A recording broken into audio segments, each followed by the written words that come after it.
আমার এটা দালালের কাছে কিছু না, এই যে দালালের কাছে যায় নাই কাজ হয় না, কিন্তু দালালের কাছে যদি যাইতো তাহলে কিন্তু ইজিলি কাজ হয়।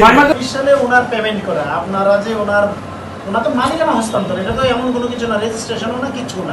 মালিকানা হস্তান্তরটা আপনি যদি দ্রুত না করে দেন তাহলে কি সে করতে পারে? সে কি প্রতিদিন ওনার বিক্রেতাকে নিয়ে আসতে পারবে? এই যে আমি প্রতিদিন না, প্রায় 20 থেকে 25 এর ছোট যেমন আমি আরো দেখছি 20 থেকে 25 দিন আগে আমি আসি, প্রতি সপ্তাহে আসি, ওই সন্ধ্যা পাইছো সব কিছু দেওয়া, কিন্তু এটা তো আমার এখন একটু গত সপ্তাহে আমি তো বিবি তুলেছি মালিকের কাছে। হ্যাঁ বিক্রেতা সপ্তাহে আসছে, বেশ কথা না, 15 দিনের উপরে বিক্রেতা আমি আনছি, আমার পরেও আমি 3বার 4বার আছি, এবং একজন কি 2-3 বার বিক্রেতারা আনতে পারে? একবারই আনে, তাহলে এটা হচ্ছে না কেন? আমি বলি এটা হচ্ছে যে প্রথম যখন অনলাইনে আবেদন করে আমরা দেখালাম যে একটা রিসিপ্ট পায়, ওনাকে সদার 15 দিন আগে আনছে, আমাকে এর আগে যারা কাজে আসছে তাদের তো কাজের সুযোগ দিতে হবে। 24 সালে টাকা পেমেন্ট করা, 24 সালে কতদিন পরে কথা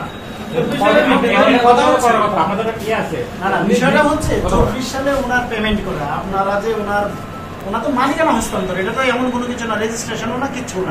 মালিকানা হস্তান্তরটা আপনি যদি দ্রুত না করে দেন তাহলে কি সে করতে পারে? সে কি প্রতিদিন ওনার বিক্রেতাকে নিয়ে আসতে পারবে? এই যে আমি প্রতিদিন না, প্রায় 20 থেকে 25 যেমন আমি আরো দেখছি 20 থেকে 25 দিন আগে আসি, এখানে বিক্রেতা উনি এখানে 15 দিন আগে বিক্রেতা আসছেন, বিক্রেতা শনাক্ত না হওয়া পর্যন্ত আমরা কিন্তু কোনো মালিকানা বিক্রেতা আনেনি, এই 15 দিন আগে বিক্রেতা তো আমি কত আনছি 6 মাস আগে, না সব কিছু আমার ওকে।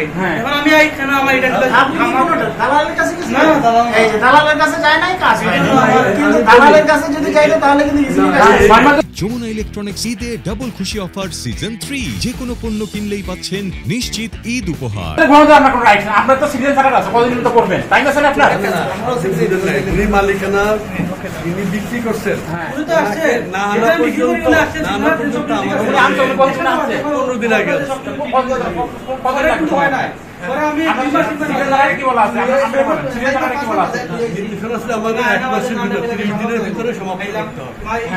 15 দিন আগে মালিক বললাম বলে যে স্যার এখন নাই, আমরা স্যার কি সত্যি কাছে কি বলতে জানে না, সামনে যাই আপনার কাছে আমি 4বার এই মাত্র ভাই। আচ্ছা আমি একটা কথা বলি, আমাদের যে অভিযোগটা কিন্তু হচ্ছে দালালের বাইরে আপনারা কাজ করেন না, এটা কিন্তু একটা প্রমাণ। সে নিজে আসছে দেখে কাজটা করে দেন না। আজকে যদি সে দালালের মাধ্যমে আসতো তাহলে কিন্তু কাজটা দ্রুত হয়ে যেত। আমি 4বার আপনারা কিন্তু টাকা পয়সার অফার আছে, কিন্তু দালালের আপনাকে ফেরত দিয়েছে কেন বলছে কি তখন? আমাকে বলছে যে বিক্রেতারে তুমি নিয়ে আসো, আমি আনছি, আনার পরে কি বলে তখন? বলছে সামনে সপ্তাহে আসলে তোমার এটা কেন বলছেন আপনি? আমি আসছি একবার হয় নাই, সামনে এরপর সপ্তাহে আসছি, কে বলছে? কে ওনার ও 455 নম্বর এটা রুম আছে, ওই যে রাজা সাহেব এই কর্নারে যে জোনে উনি বলছে বাজার খাতা বলে স্যার নাই, সামনে থাকে না, তো গত সপ্তাহে উনি বলছেন যে এই সপ্তাহে আমি আসার জন্য, আপনার সামনে পুরাতন কোন রাইটছে, কিন্তু সপ্তাহে আমি লাস্টে আছি, আমরা রিজনেবল কারণ লিখে দিবেন, তো এই কারণে হয়নি। কিন্তু আমি 24 সালে টাকা জমা দিয়া যদি আজকে 25 সালের মে মাসেও যদি উনি মানে হস্তান্তর, এটা তো রেজিস্ট্রেশন না, হস্তান্তর, এটা তো কাজটা সিম্পল না মনে হয়?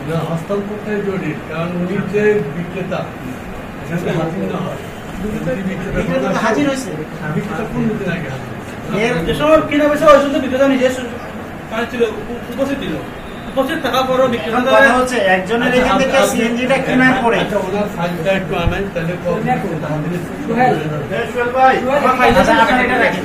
আপনার এটা রাখেন, আপনি এখানেই থাকেন, ঠিক আছে? আপনি এখানেই থাকেন।